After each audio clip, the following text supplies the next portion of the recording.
Welcome to Duo Chat with Brittany and Cynthia, where we talk about drama shows like Dawson's Creek, One Tree Hill, and more. Hi everyone, I'm Brittany. And I'm Cynthia. And today we're talking about Season 6, Episode 11, title We 3, My Echo, My Shadow, and Me. Air date November 17th, 2008, and the synopsis is: in a very special episode, Michael Murray pins an homage to the classic films of the 1940s. Karen's Cafe is transformed into a glamorous nightclub with Lucas as its owner, and Nathan is the bartender, and Haley is the resident singer. So we start off in the present day. Lucas gets a call from Peyton. He's at home while she's at the label. Yeah, and I guess it's really, really stormy out there. Mm-hmm. And Lucas is remembering the times, back with Nathan Haley at his mom's cafe, Brooke, Keith, everybody in his thundering. And then she asks how things are going with Julian. He said it's good. Good cop, bad cop. So since the last episode, he's, met up with Julian and they're working again, apparently. Well, and apparently he hasn't read his book in a while. The fact that it's just like all coming back to him, like, like the old days, and it's like, that's what your book was. So the fact that you have to like go through your book again to actually make a script now is pretty funny, because it's like, yeah, you wrote a book about it. Yeah, I guess he just hasn't read that book lately. It was just probably a setup for this episode with going back in the past, way in the past. So yeah. And then all of a sudden he sees this new necklace from Peyton that her dad gave her. Yeah, this very new one. So like that means that her dad must have just went on one of his little, see things for his jobs, and he must have just brought it back, because otherwise we would have seen it like when she was in high school, I feel like. So yeah, it must have been recent. Yeah, so she's working late, and she'll give him a call later, and he says he'll be up writing, and he tells her to be careful because of the storm. Okay, do you think she should stay put? Well, I don't know. We don't know how bad the storm is, so. Well, it don't sound very good, and the fact that he was like worried about her makes it like she shouldn't be driving in the storm. Like she should stay put. Yeah, he says he's not ready to lose her yet, which was just basically a foreshadow for this episode. Yeah, like the end. And during his dream as well. Because then all of a sudden Lucas is watching an old black and white movie on his TV. Which is weird, because like we've never heard Lucas like those kind of movies. So that was weird to me, because I feel like you would put something on that you like. You wouldn't just put a random thing on. But I mean, I guess it's kind of like the same thing that, remember when Lucas and Haley were in the hospital and like they had those like black and white shows or movies or something, and it was like, when did they ever like that? Like you, and again, where is this on the TV? Like what channel? Because back then everything was colored, so I don't know why, but okay. No, there were black and white channels, maybe like one or two. Yeah, but when you're in the hospital, that's what you're watching. And I mean, they weren't even awake. It could have just been playing from something else, somebody else playing it on there. So yeah, like the nurses. When I'm checking on them, I want to watch this. Maybe they just figured it'd be better than silence in the room. So, and then the shutter of a camera goes off after the viewers, us, and then we go to the time of when that movie takes place in the 40s, where it's a nightclub. We move through, it's crowded. And then we see Lucas, snapping along to the music. He greets people. And Mouth is at a table talking about someone's wife, Jim, and how she's a tramp, apparently. And then that's when Lucas tells Mouth that discretion, whatever, might serve them better tonight. And he tells him to save the gossip for the column because apparently he writes for the press. So they just kept saying gossip a lot, and I was like, oh my God. Mm-hmm. I feel like you could have taken shots of how many times they said the word gossip for him. Mm-hmm. He said he's working on something big. He's going to shake up the whole town. And then, Skillet is playing the piano there. We haven't seen him in a while. Nope. And then we see Brooke drinking at the bar, and Lucas sits next to her. And apparently, she's just always having problems with men and money. And then he said he could help her with both because he tells her that she's wearing a nice dress, and she says she made it herself, so things don't change. She's still making clothes. And then Lucas tells her that he never mixes business with pleasure. Because she said that he could help her with both of her problems. But yeah, so then Brooke says, just pleasure then. But he says, yes. So in this 1940s thing, Brooke and Lucas, their history is they dated, right? Mm-hmm. Well, I'm just saying, like, some people, like, everything is, for some people's, like, thrown off. So that's why I'm just like, for Brooke and Lucas, their history is they dated. Because he obviously in this episode tries to protect her. Mm-hmm. Because it's his ex, I guess. Mm-hmm. But, okay. Yeah, so he says he has Karen's cafe now. That's all he needs. And then Nathan's the bartender. Mm-hmm. And Lucas is sad that he has to replace him. Doesn't say why. Mm-hmm. That was the thing, was they just kept talking about, like, oh, I don't know when you're going to get replaced. And it's like, huh? Like, Mm-hmm. where is he going? Mm-hmm. But obviously in the 40s, there's only one place you would go. Yeah. And that's to war. Mm-hmm. But he hasn't gotten a letter yet, so that was weird timing that they put that there. But, like, okay, in the night, like, in that era, Mm-hmm. Lucas, Mouth, they would also get drafted. Unless there was a reason why they didn't make the cut with their physical. Yeah, but back then they were getting 15-year-olds to go to war. I mean, they were getting everyone and anything they could get to go to war back then. So the fact that they, like, think about it, the only ones that ever stayed back were the women and children. And if you weren't one of them, you were at war. And so that's why I'm like, huh? Like, why is Nathan the only one going? Well, like, those two are not worried about being drafted at all. Mm-hmm. Well, I do have some family that never went, but Lucas does have a heart condition, so that's probably why he doesn't go. I don't know about Mouth though. Yeah, they just put him at front line. Yeah, so Nathan, notices that Haley isn't performing yet. So Lucas says to give her a minute. And then that's when we see her getting ready backstage. Yep, and she is a singer, which obviously she is on the show. Mm-hmm. And then Dan comes in. Oh, Mm-hmm.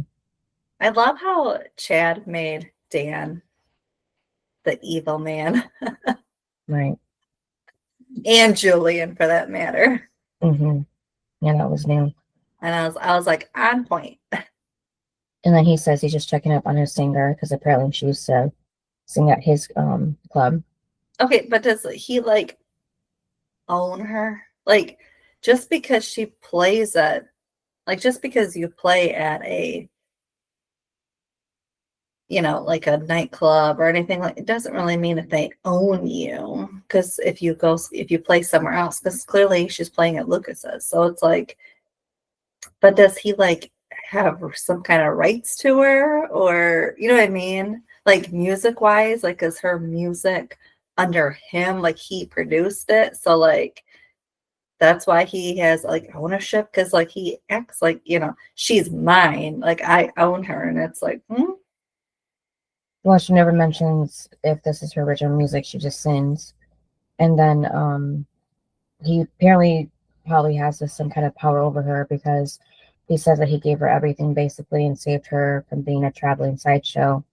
So she probably just kind of got caught in that life. Like she can't go anywhere else. She doesn't have the support. He's the only thing that she has to survive. So that's where she was until Lucas found her to Right, provide her. but I'm saying for Dan, like, because he has ownership of her. I'm saying like if that was true and it was only because she was singing at his place, then she would not be allowed to sing at Lucas's. And the fact that she is, and she is all the time, makes it more like maybe it's her music that he can control, and maybe he gets a cut out of that. Like kind of he's maybe the manager sort of thing of like wherever you go, I get 50% because that would be what some Dan would do. And like that's why he's checking up on her, like, how's it going, sort of thing. Because even in this, like he talks about like how he's checking in on his singer. And it's like, okay, so you are like her manager? No, he's just checking up on her because he likes her. That's why he puts himself on her forcefully. So he's just probably making sure that no one else gets close to her. Like he's kind of like claiming her in a way. Yeah, but he said like his singer, like later on when he comes into the into Karen's cafe to Lucas. Yeah, because he just still sees her that way, even though she's not performing at his club anymore. So that's why I'm getting maybe it's sort of like a manager thing. Because especially if she is tied up in like a manager thing, she may not be able to get out. It might be like a Brooke situation where she owes him, so she can't get out of it, except for just keeps performing. Like that's the only thing that can get her out of it, or to keep him sane, is that. That's how I took it. Yeah, well, he never mentioned anything, but she says how she didn't like how she had to, show a lot of skin for the guys at his club. So he just probably might be losing business as well without her there too. So that's why he wants her back as well. Well, didn't Lucas say that? Or was it Skills? One of them said there's like not too many people at his place. So one of them did say it. Yeah. Yeah, so after he kisses her, she smacks him. That was funny. And she says someone's going to stand up to him one day. And then he just says for her to sing something to him tonight. And then a little bit later, she goes to sing. It's about a song about the cafe. Skills is accompanying her on the piano.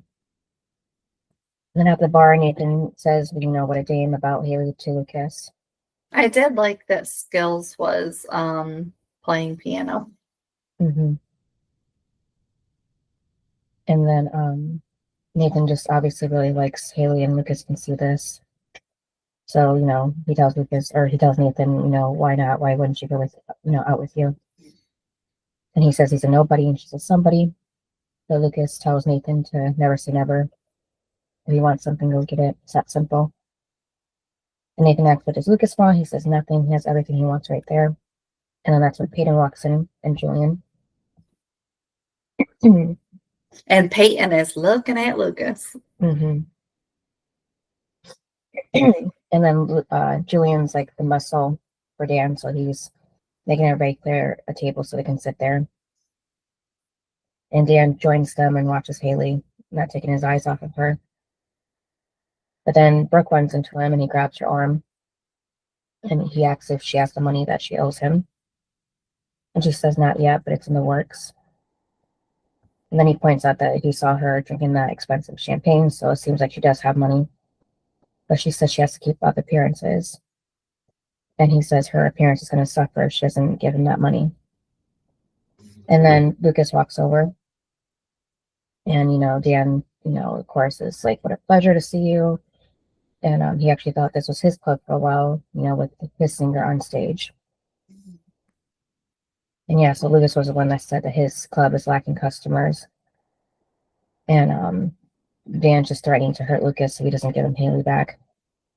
And Lucas says Haley's free to do whatever she wants. And other than that, like, he can go. And he just laughs. And then he goes on to say that the club was so much better when Lucas's mom was running it. It had, much more class. And sometimes he was treated to a few other things. Yeah, and then he was like, "It's too bad your mom ran off after that horrible accident with Keith." It's like, oh my god, Dan. Yeah, so Lucas tells Dan it's time for him to get out or he'll throw him out. And that's when Dan calls for Julian, giving him his cue. And Julian breaks a glass bottle and holds the sharp end towards Lucas. And then the cop, was this Owen? I couldn't really tell. Yep, it was Owen. Okay. Yeah, I mean, like, the first time after that, I couldn't see his face very well. Well, it was weird because, like, I thought not last episode, but like the episode before, we kind of got rid of Owen. So I was like, the fact that they brought him back for this episode, because, like, again, it's not like, because it seems like in the episode it's going to be like everybody we're going to continue to see, and that's who you would think would be brought in for the episode, but like instead it's Owen, who we're not really going to see again that I know of. So I thought it was just kind of like a little weird, but okay, I guess because really on the show, I guess they have no one else that's like big and strong and tough to maybe go against Dan like that. Like, who are they gonna call? So maybe that's why. And then so Owen the cop tells Dan that's enough for tonight. So they leave, and Payne, before she walks out, looks at Lucas. And it seemed like she was looking at Haley too, like how she got out of Dan's grasp, and maybe wishing she could have done the same. And then it's kind of funny, everybody kind of just stops and just watches them leave. It's completely silent. I feel like that'd be real life too. Like, you just watch, like, ooh, what's about to happen? So Lucas, apologizes for the interruption and offers a round on the house for them. And then later on, Haley is walking through the place, when a guy lifts up her dress to look, more at her legs.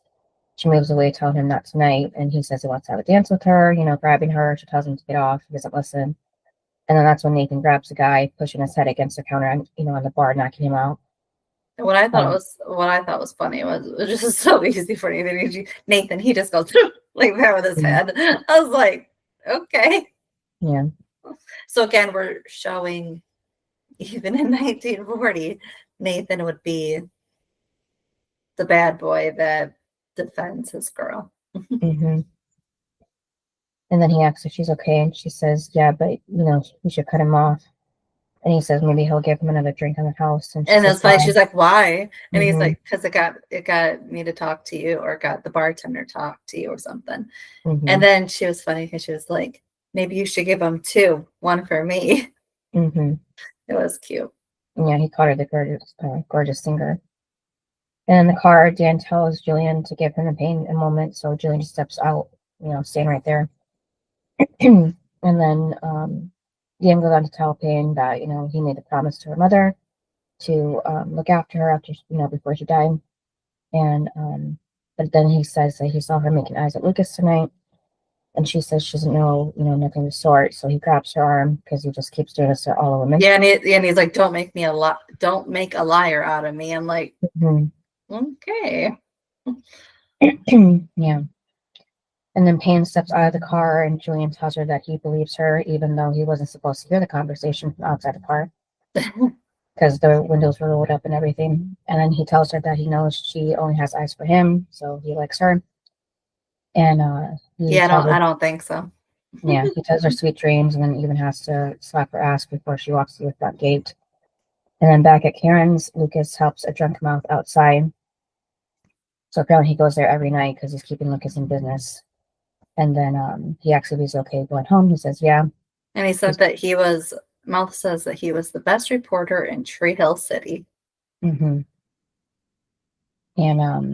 he's going places, and then being drunk and confused, he doesn't know where he's supposed to go back home. So Lucas points him in the right direction. So he starts walking. And then after he's like basically saying he's gonna, do something really big with the gossip, or no more, so they won't have to do gossip columns anymore. They'll see him, and basically do a big, news break, whatever, breaking news. And then he falls down on some trash in the alley right next to the club, and nobody sees him. Apparently, fall down like that. And then Lucas walks back into the club where Brooke tells him that it's his last chance to be in her company, tells her goodnight, that helps her put her coat on, and he tells her that those are nice days that they had, and she says she's sorry to break his heart. Then Skills walks up asking Lucas if he's sure he can handle the whiskey, and Lucas says he's fine with it. And Skills says he was just asking because he let Brooke Davis walk out without paying her tab, and Lucas even rips that up. Yeah, I was like, whoa. And he's like, like everyone has like hard times, and I was like, okay. Well, I think especially even like especially in the 40s and 50s, I think people definitely had hard times. But okay, I don't think like people were really ripping up their bills. Right. But of course, it's because he dated her that he is doing it. And then he tells Skills that someday Brooke is going to change the world, just like he did in his book in the 21st century. And then outside, Brooke hails a taxi, but only to find out she's short of change. So she just walks. And on her way, she gives an unhoused man her last quarter. And then after taking a few short steps, she stopped by Dan already. And that was for Brooke. That was like sad. Like it definitely tells you she has no money because she was gonna get a ride, but she didn't have money. Like that was sad. And then because think about it, now she has to like walk down the dark alleys and stuff at night trying to get home. And she's been drinking too, so it makes it worse. And who's of course out is Dan. So it's like it's just not good. So that was hard to see because obviously if she was taken home, then she'd be safe. So that's what was sad. Yeah, so she tells Dan that she doesn't have the money yet, and she goes to walk past him until he grabs her arm, saying that's a shame because he's a businessman, so when he makes an investment, he expects to see a return on that investment. Yeah. Kind of like what he said to Jamie that one time. Well, and then he told her that she has until tomorrow night to get the money. Right. What's weird is like they know what a bad guy he is. So why would you get money from him? They're probably just desperate. They hadn't, nowhere else to go for that money that they needed for whatever reason. And it reminds me of like Nathan and the loan shark guy. Like, why would you be dumb enough to take money from him? Like there's no good out of it. And it's like here, Dan is that person. There is no good out of it. So I just don't get it. And the thing is, like, Brooke is smart. So, Yeah, like I said, sometimes you're just desperate enough to need that money. So also in this world, does Brooke not come from money? I guess not, because she needed the money for her garment line, she said. Well, you have to remember, back in these days, the women were not allowed to leave the home until they were married. Right? I don't know, I guess, yeah. Like they would get married off and then they would move in. Like they would get a house. Like they never were living on their own. Like it was like a bad thing if like a woman was living on her own back then. And that's why I'm like, so Brooke would be staying with her parents until she was married. So that's what was a little weird to me, was like her parents would be like financially responsible for her because again, women didn't work back then, most of them. Again, it was a bad thing for women to work back then. So her parents would be responsible for her. You know what I mean? So that's what's also weird is like, this isn't even like that, it's not like we're making this in the 80s where they were working. You made it in the 40s where women did not work. And that they would be still living with their parents. Like, I get Peyton because clearly her parents are gone. But like Brooke, I would think would still be living with her parents and they would be paying all her debt off like her dad would. So that's what was a little weird, was we're making it seem like Brooke nowadays, but it's back in the 40s, so it wouldn't be like this, like realistically in the 40s. Yeah, so Dan says that he understands that the her line needs time to, pick up, and but she'll, only have until tomorrow to get the money at midnight or else. And then she walks away, and Julian asks Dan if he wants him to rough her up, and he says no, they'll give her another day. Meanwhile, he can go get that cop, because basically he wants to beat him. And that's when we see Mouth. He's awake now, hearing all of this, but nobody still sees him laying in the trash across the street. And then outside the club, Haley and Nathan get to know each other. Did I say inside or outside? Not inside, but he tells her he's been, basically living there his whole life. They go into detail about that, and she says that she just wanted to find a place to call home because she used to bounce from here to there before, and she just likes being there for the rain. And she just got stuck at Dan's place for a while until Lucas found her and, offered her to sing at his club. And then Nathan tells Haley that he knows Karen would approve. So apparently, that's how long he's been there, since Karen was the owner.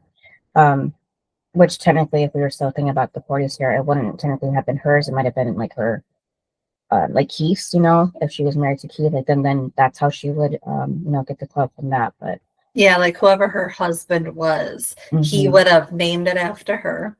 Yeah, so they kept saying Karen, Karen, Karen. So I know that's what the thing is. It's like back in the 30s, 40s, like women did not own businesses. Like what? Yeah, or like if it was her father or somebody, like brother, like anybody. And, it would be a male. Yeah. Figure. Yeah, it's just weird. Yeah. So so she left after Keith, died, and gave the club to Lucas.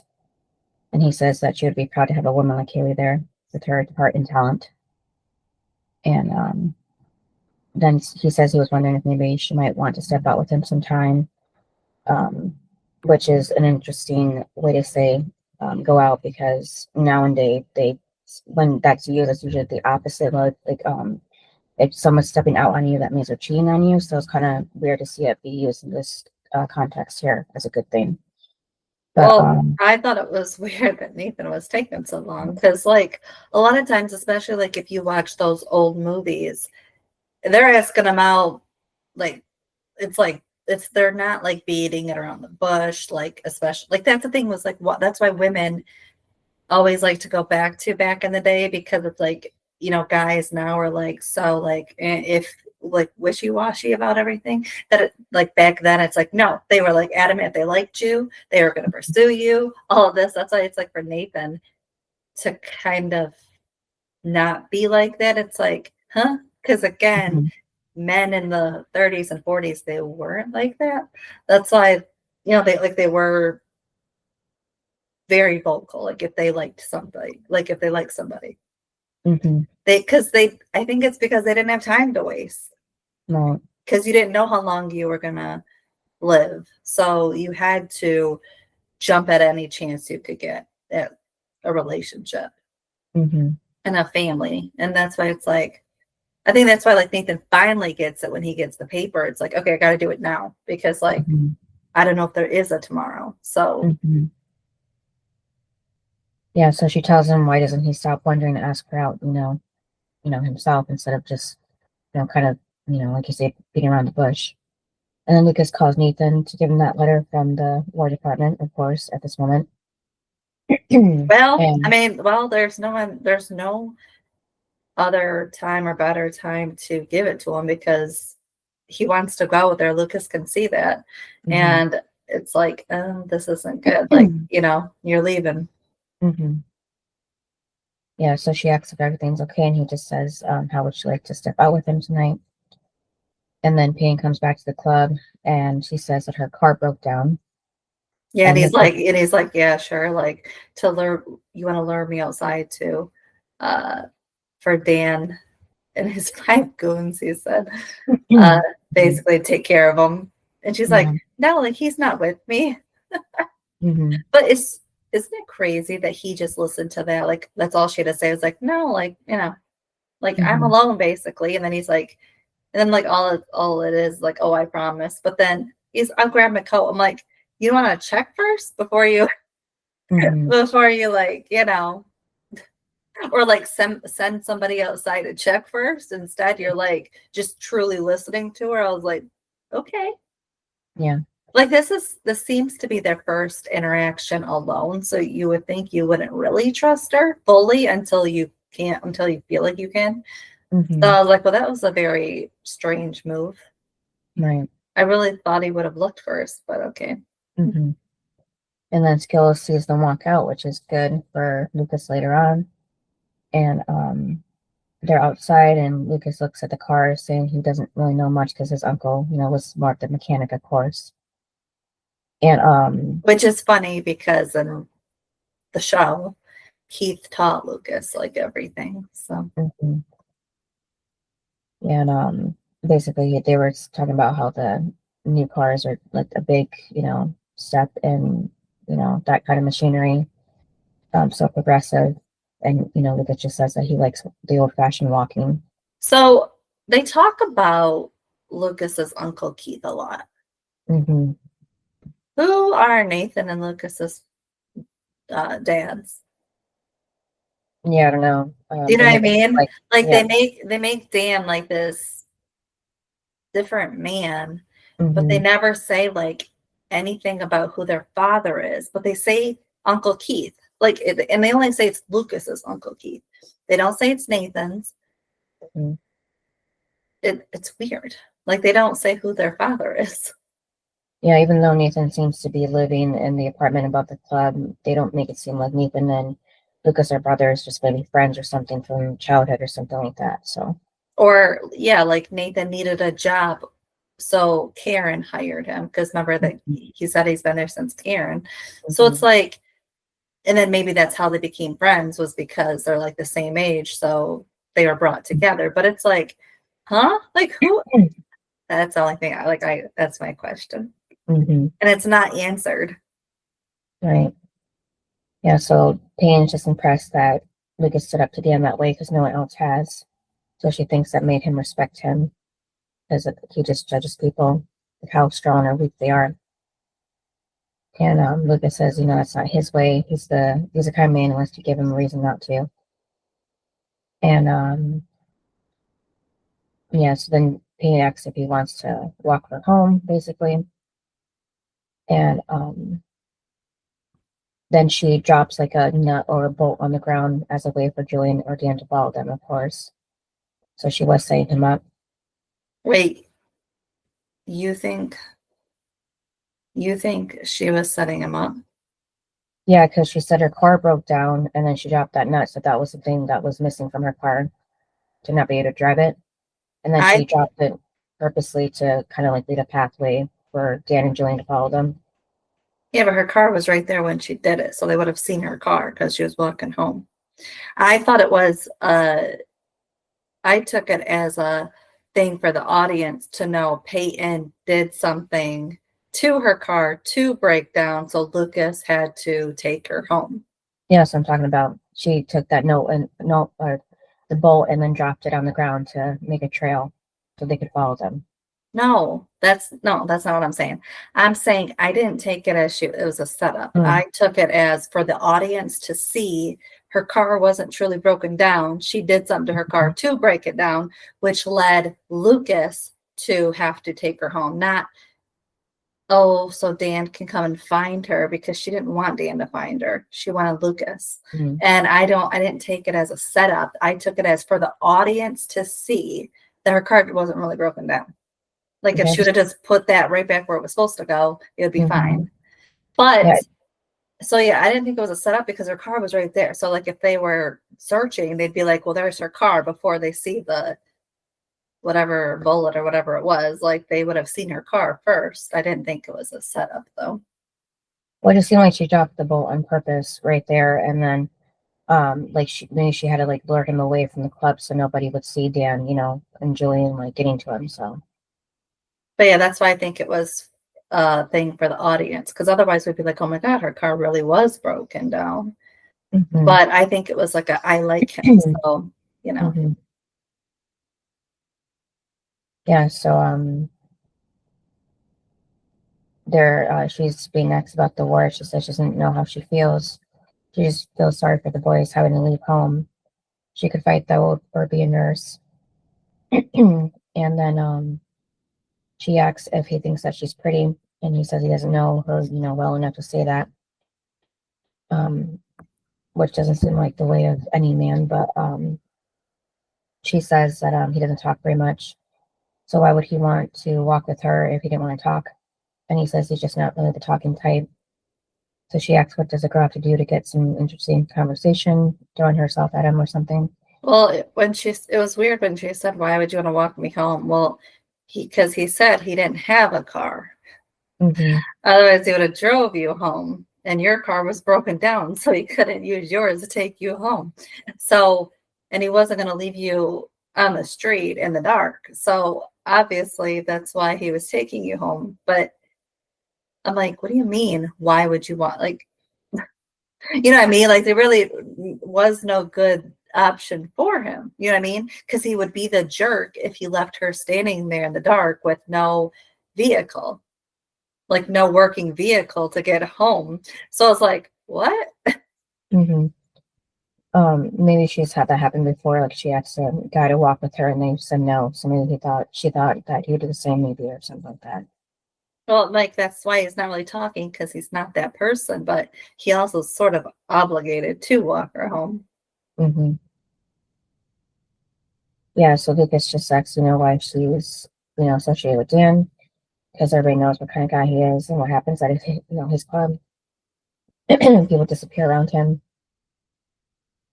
And then she doesn't like being brought up like this, so she says never mind about talking. And he says that she's the one that wanted to, and he said like there he is walking her home against his wishes, but it's not really against his wishes. Well, so then she said that her mom and Dan were in love. Mm-hmm. And so then she tells him that before she died, he vowed to look after her. Mm-hmm. And she's like, I'm not his girl. I have my own place. I'm like, okay. Right. And so he just keeps her close. And Lucas says, so she's a trinket, and Payne says she's cared for. And he so is that what you're calling it, basically? And she starts walking away. So he says he's sorry. He's trying not to be rude. He just doesn't like the guy. And Payne says it's not that. She just needs to get out. She's been sheltered her whole life. She needs to breathe freedom, and she needs love. And does this like drastic twirl. And then back at the club, Nathan and Taylor are dancing now. And she tells him that when he asked her to step out tonight, she didn't think he'd be there at Karen's Cafe. And he says, why not? Because they have the best piano player in town and drinks, and she has the best bartender as well. And then that's when Nathan brings up the letter. He's been called, for active duty, and he has to report tomorrow. So that's his last night there. And he wouldn't want to spend that time with anyone else but her.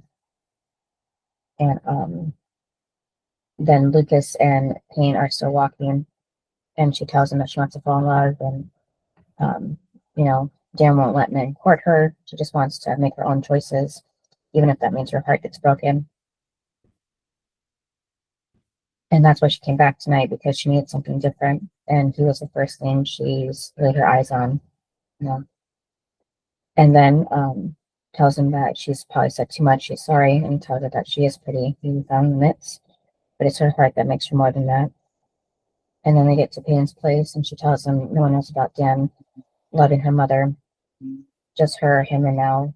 Yeah, and it's funny because she wants to keep that a secret. Mm-hmm. Which I would too if, the person was Dan that your mom was in love with. Right. And then Lucas says that there's a sign above the door that reads, people always leave, but he says stay a while and have a nightcap, which is interesting because that was, Brooke's words, but he asks her to have a nightcap, and he says, what was Brooke's words? I meant Payne's words, people always leave. Yeah, those are Payne's, yeah. Yeah, but I said Payne. So yeah, he said that they can just do whatever she like. And then he asks if, so, starts to ask if he could kiss her, but she says for him to shut up and just do it. So he does, and then tells her good night, and then takes his blazer from her shoulders because he gave it to her.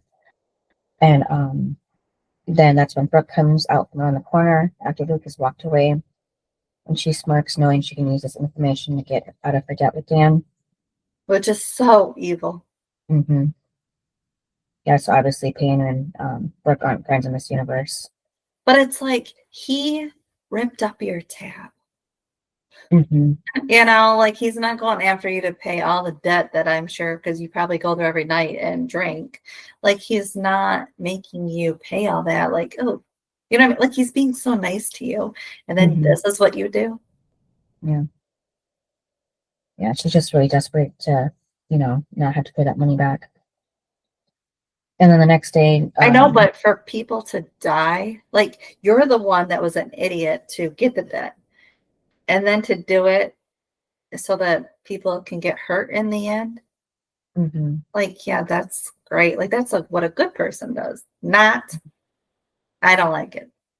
Right. And then the next day, Nathan and Haley are in the park, and then she mentions that this must be the most romantic table ever reserved for her. Did you realize that she's out of that dress? No, she's in something else. No, I didn't know. She probably just changed.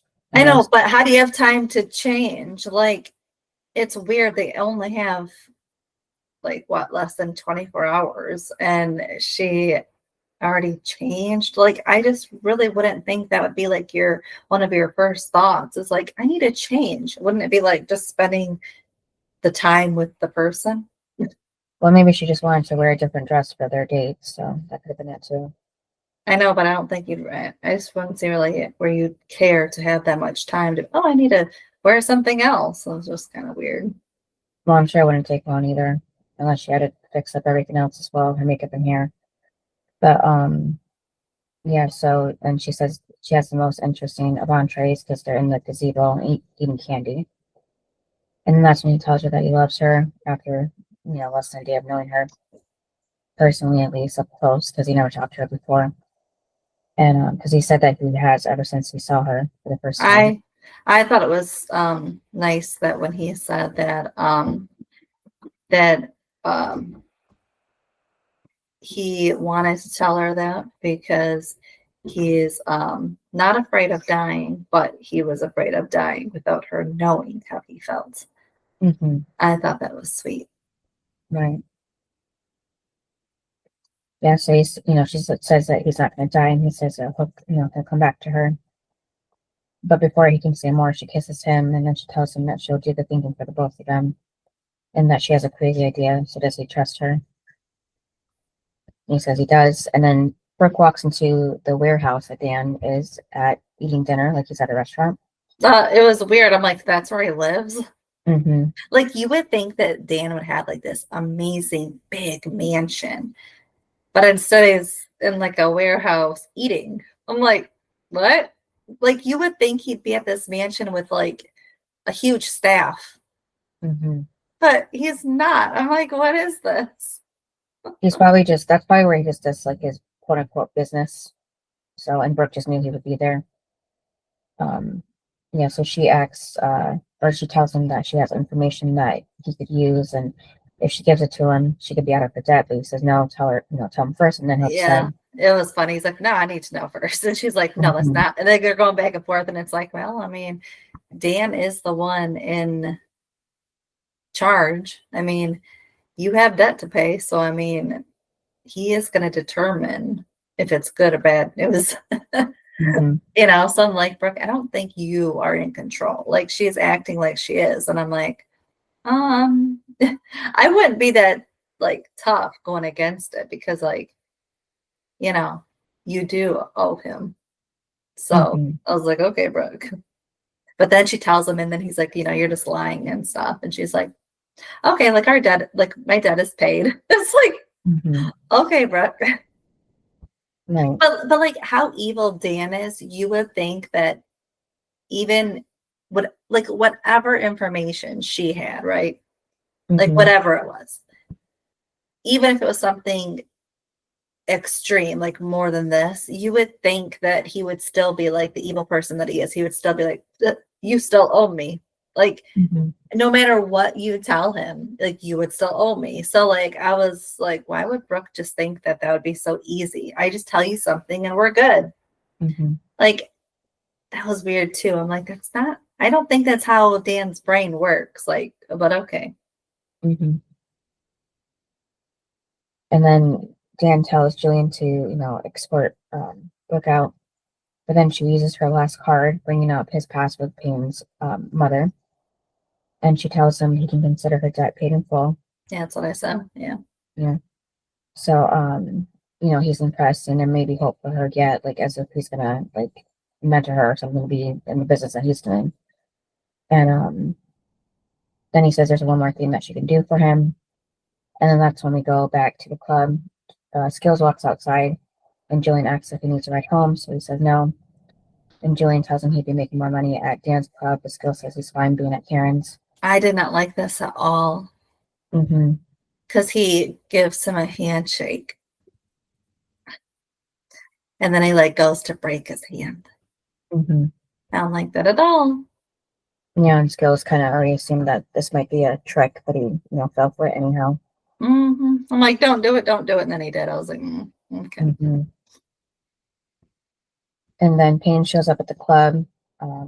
She tells Lucas it might seem strange, but she would like to leave him her necklace, and she explains about the story, how she got it when she was on the, sailing with her mom, with the sailor that they met.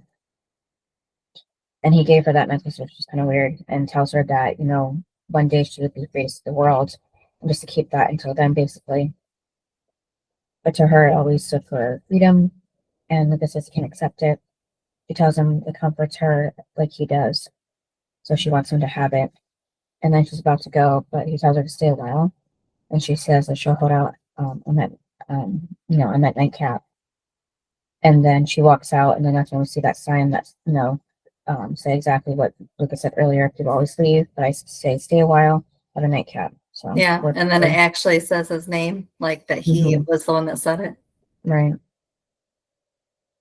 And then Owen pops up again as the cop, but he's being waterboarded by Dan. He's being a lot too, so Dan must have some, real dirt on him, but we don't find out what that is. Well, and I also don't think that he liked that he was kicking him out of, Karen's cafe. Who? I don't think Dan liked that Owen was kicking him out of Karen's cafe. Yeah, earlier, yeah. Yeah, like, really? Like, you're gonna go against me? I don't think so. Mm-hmm. Yeah, so they must have maybe made a deal. So Dan could keep doing what he was doing, even though Owen knew that he was doing it or something like that. Because maybe he had some, scandal himself, and that's what Dan was putting over him. But I guess we never know what that is. We just see him slap, the hell out of him. And then well, then he tells him that kind of reminds me of Keith as in Owen. Mm-hmm.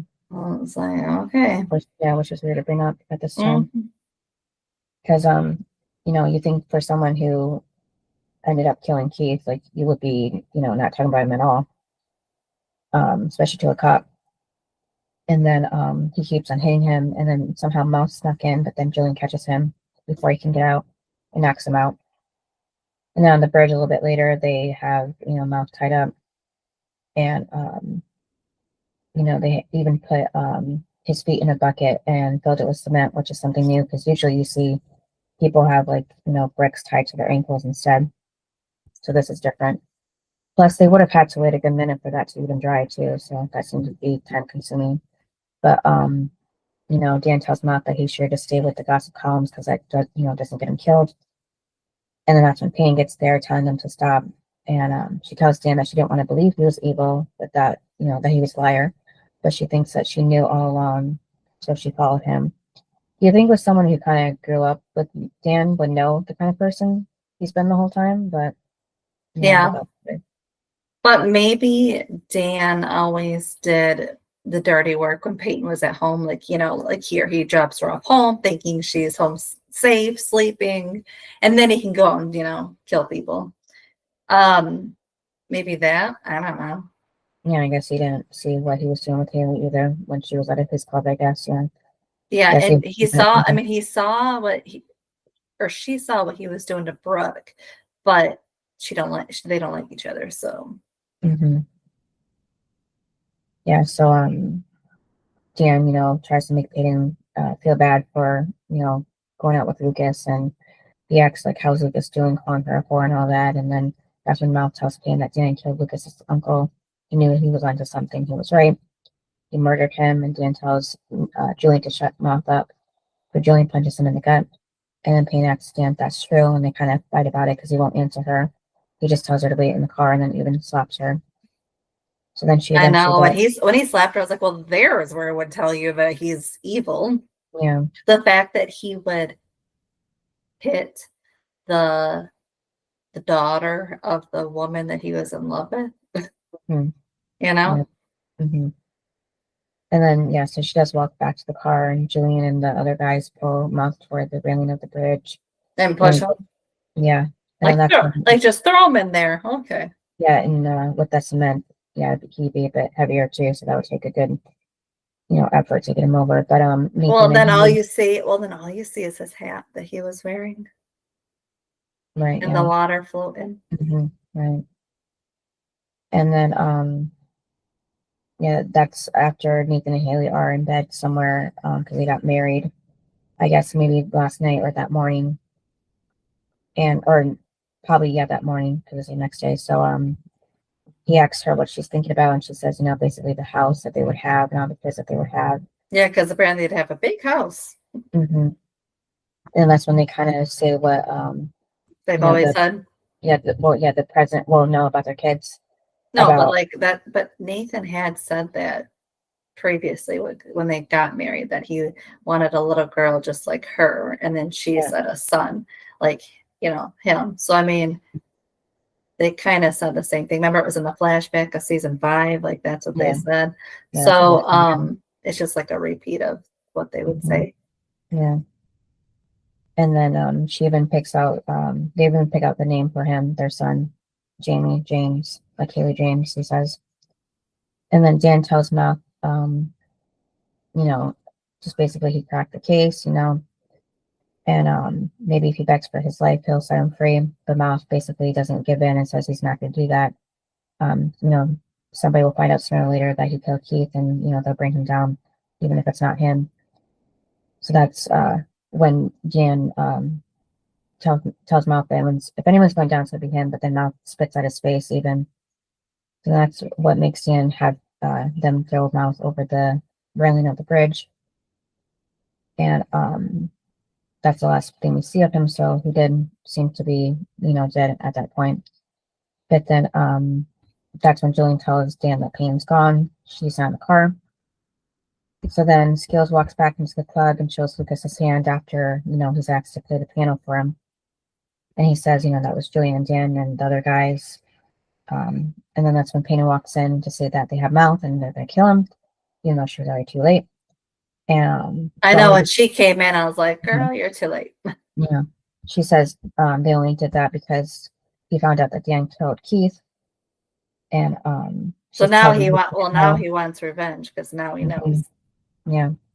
So he takes out his gun, and Skills and Payne try to stop him, saying he's going to get hurt. And Lucas says that Dan already hurt him when he took Keith away. And he says that somebody has to stop Dan. And he asks Payne if she was serious about leaving with him, and she says yes. So then that's when he tells Skills that he's been a good man and friend, so he can have the club. But Skills wants to go with him, but Lucas says no.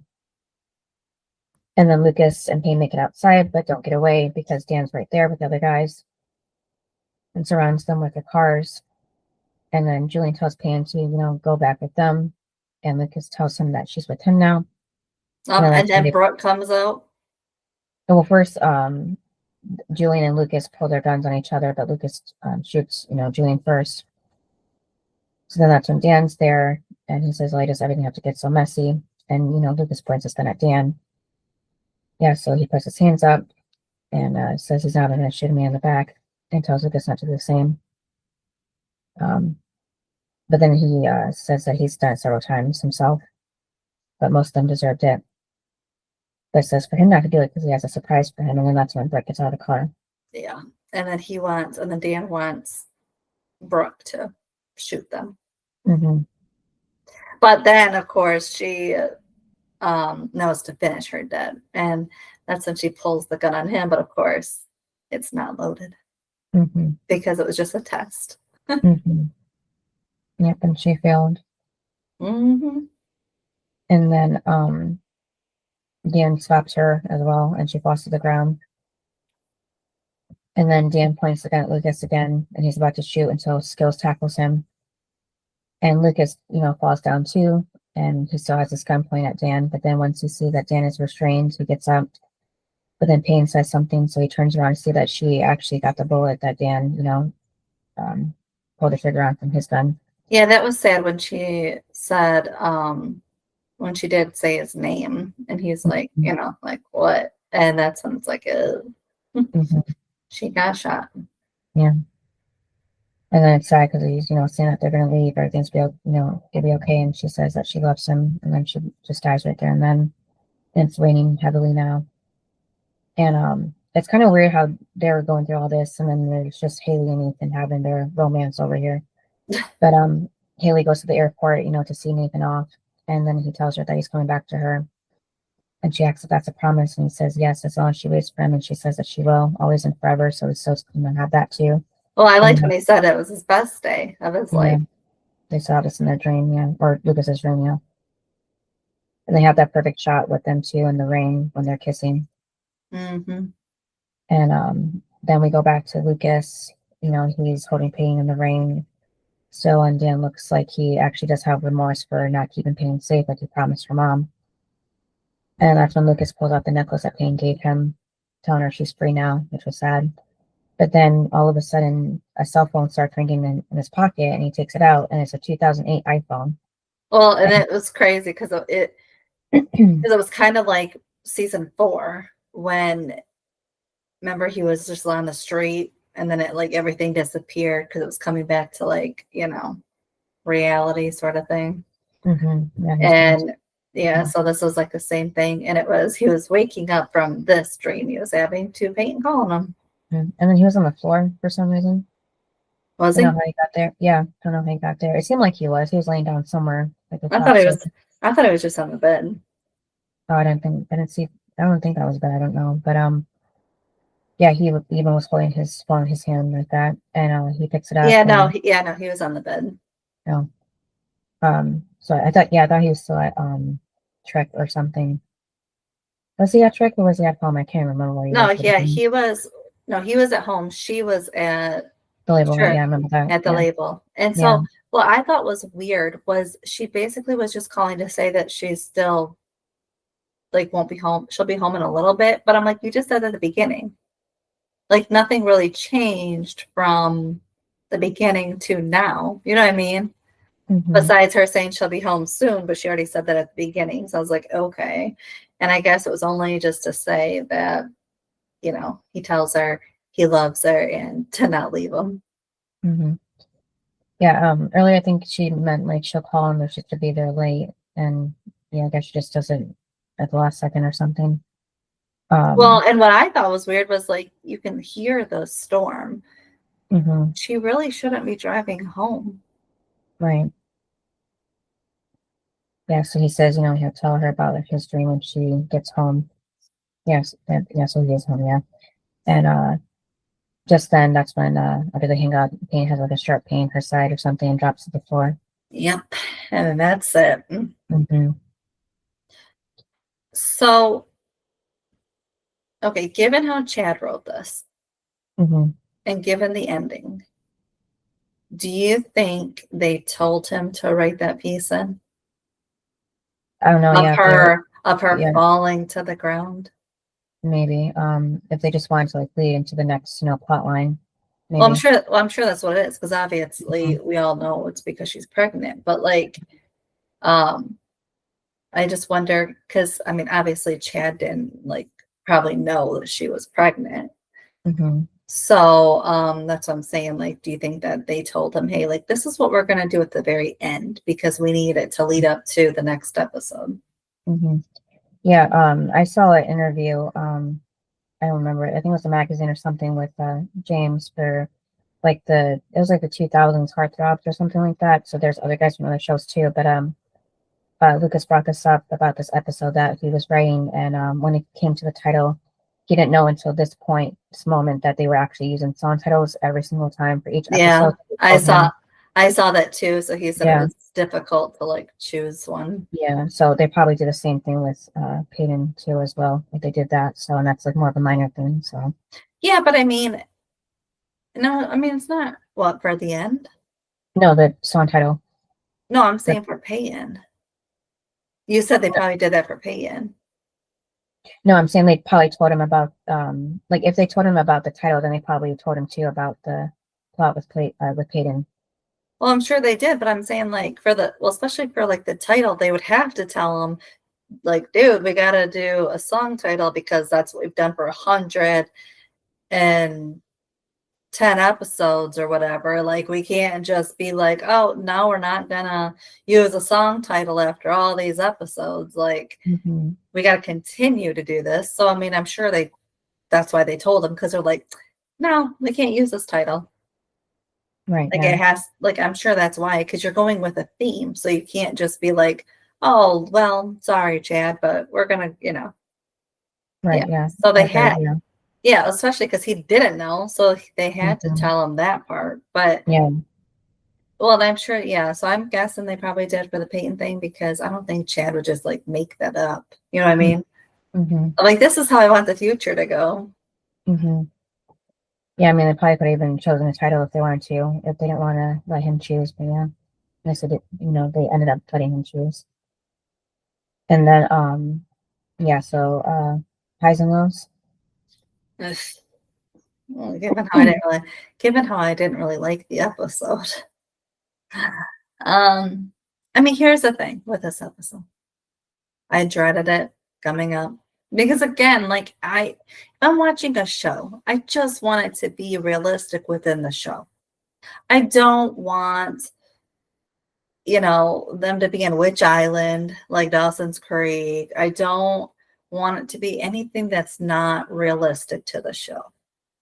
And it's so doing sorry, Chad, but doing a 1940s episode was not fun to watch, because I don't want to see my characters that I love in a different scenario. I just don't. I'm more realistic. So for me, I did not like this episode at all. And so I really didn't have a high or a low. My high was when it ended. And I guess my high was when Lucas said, "Don't leave me." And the low was the rest of it, because I didn't care, because it doesn't, what happens in this episode, like for the 1940s part, doesn't pertain to the rest of the show, like for moving forward. It's not like it's any like little nod to like, oh, this is what the future is going to be, so I don't care. So that's why I don't like it. Like, it's just a episode. I don't like it. So that's why, again, I can watch stuff from back then, but when I'm watching those movies and TV shows, it's because I'm invested to those characters back in the day. Like if I'm watching a 1940s movie, it's because I am now invested to those characters that are in the 1940s. I'm not invested to these characters that I've watched for 6 seasons in a 1940s part of the episode. Also, I also had a problem with the acting. Okay. If you do a time period, I feel like you need to make it a time period. You need to truly invest in it. And I feel like the only person that was truly putting themselves in 1940 was Joy. She was the only one that was changing her voice to make it not in the 2000s. You know what I mean? Everybody else was talking the exact same way they would today. I was like, the only person that changed their voice was Joy. She was the only one that seemed like she cared to be in the episode.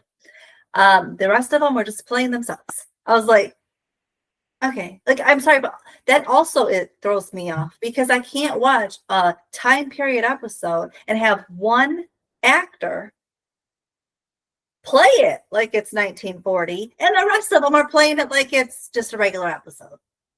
I can't have that. Like, if you're going to do a time period episode, you have to have every single person either do something with their voice to change it, or no one does that. You know what I mean? It can't be some do, some don't. I can't have that. You know what I mean? Like, it will throw me out of the episode. So for Joy to be doing it, but no one really else is, it's like, I can't have that. So either all of them had to get on board with it or none of them. So I didn't like it because I'm just watching it and I'm like, everyone's talking the same as they would just last episode, as they will tomorrow, like next episode. I'm like, I'm not in this. Like, again, then you go to Joy's scene and she's talking like she's in 1940. I'm like, where am I? I'm like, I can't with this episode. So that's also why I didn't like it, is because the acting was not in 1940, except for Joy. She's the only one that gets an A+ for this. The rest of them failed that. Yeah, where Joy seems to be like an older soul that likes that, those time periods back then. So she was, thrilled to do this episode, and yeah, everybody else wasn't. Like, I know Sophia didn't want to be in it. She didn't see why Brooke would be there, and act the way she did either. And Peyton didn't like, some of the dialogue that she had to do either. Well, yeah, so but that's my thing, is like, you can't. But like, if you're going, okay, you get a script, you have to do what's on that page. You don't have a choice. And my thing is, you need to act like you care. And it seemed like the rest of them did not care. Like, Joy was the only one. But my thing is to watch it and to truly act like I care about this episode, like they did not care. I need to see that they want to be in it. Okay, do you remember the Boy Meets World one? I thought it was entertaining, even though it was not realistic at all. Do you know why? Because of the acting.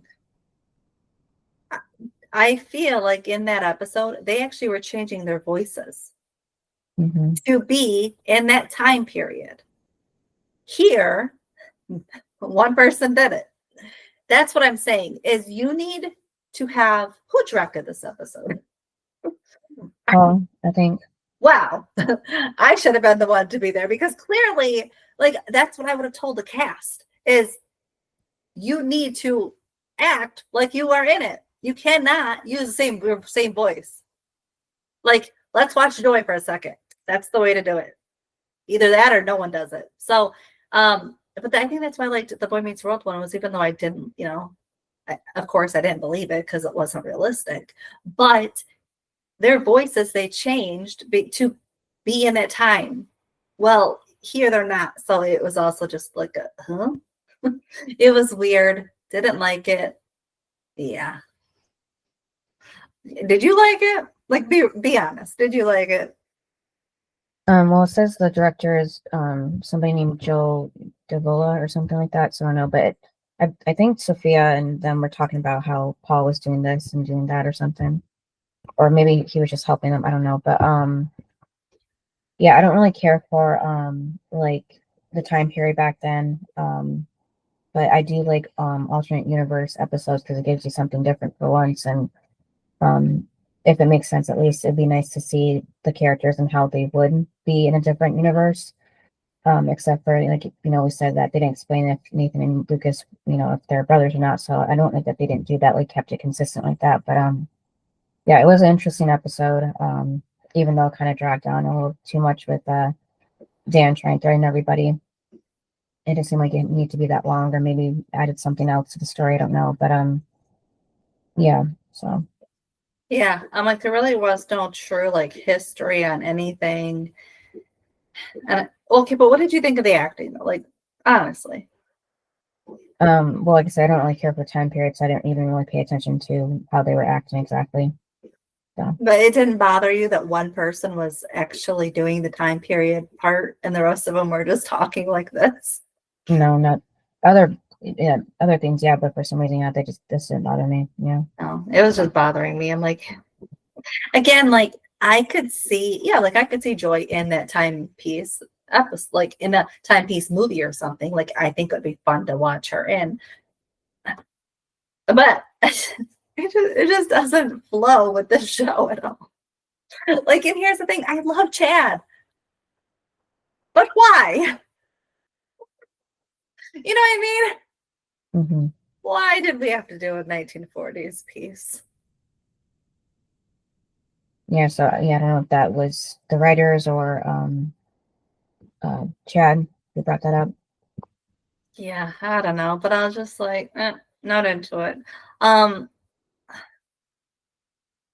Is that really a dress that the one Brooke was wearing? Like, would she be really wearing that in 1940? I don't know. Like, I don't know. It's like even like the clothes, I was kind of questioning. But I will say, like, they did all look good in the episode. I will say that. Mm-hmm. I guess that'll be a high. It was interesting to see what they would wear. I will say that part. But it did drive me nuts this episode. Mm-hmm. So what are your highs and lows? Well, the high was the only good part, and the dream was Nathan and Haley, like I said, except for Nathan leaving. So yeah, it's like, and even with Lucas's dream too, like Nathan still liked Haley, so it's like whatever dream Lucas is having or alternate universe, they're always going to be together, which is, nice. That whole concept of, finding every universe kind of thing. But yeah, and then the low would be Mouth dying and Pain dying, because that was sad to see, even though it was a dream. So. Well, especially how Mouth died. Mm-hmm. And then Julian technically died too, but he was the bad guy, so. Yeah, no one cares in this episode about Julian. Mm-hmm. Well, yeah. Especially because he's the one beating everybody up and throwing everybody in the water. So I mean, mm-hmm. It's okay if he goes. Yeah. No one's gonna miss him. And then what would you rate it? Like maybe 7.5. Yeah. Okay. I'm gonna be really nice and say a 6.5. That's actually what it's rated on IMDb too.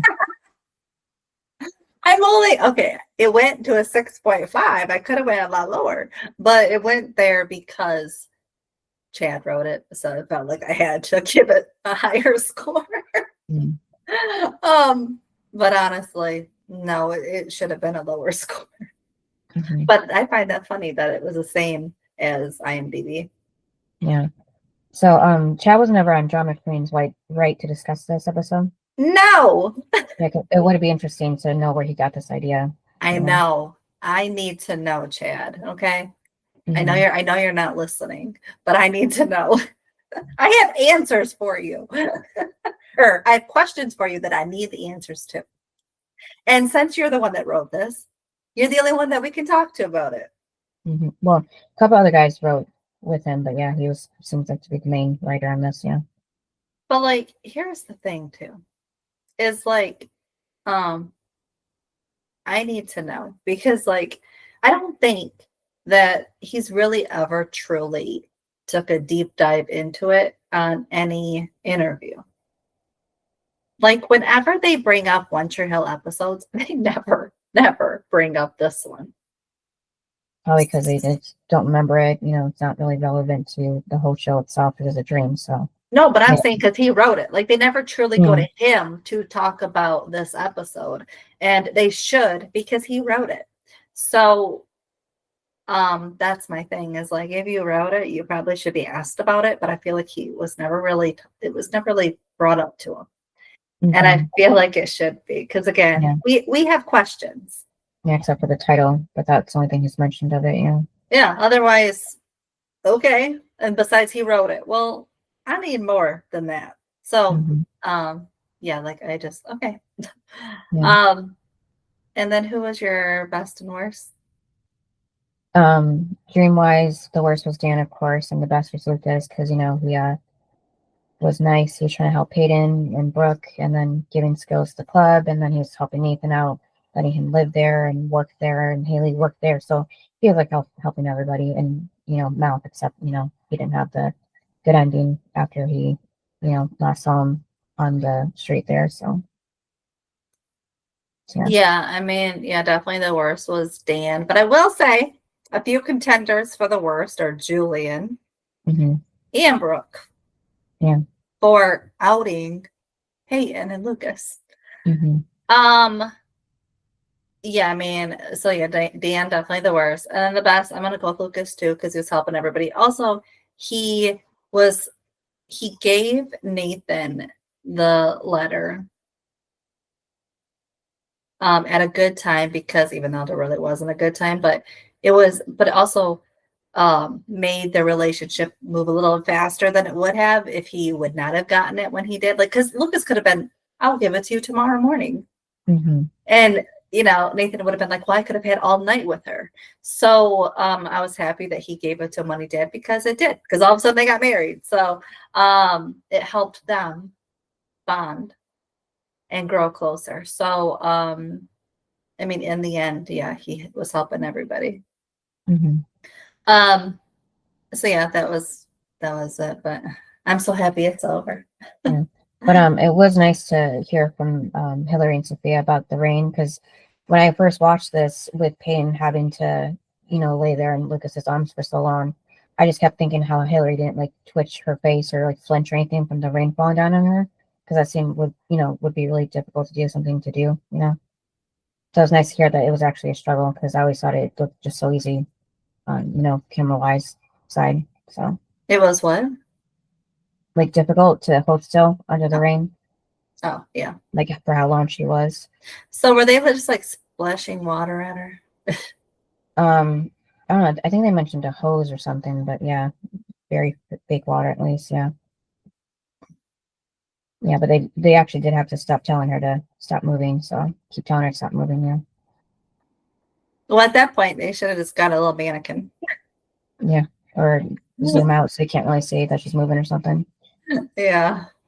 Yeah. Also, her hair didn't really, like, think about like when your hair is all nice and then you go out in the rain. Like, it always turns into a disaster. And the fact that her hair just looked all natural and pretty the whole time, I was like, okay, that's not realistic. Yeah, unless she had like tons of hairspray on, like cans worth. Yeah.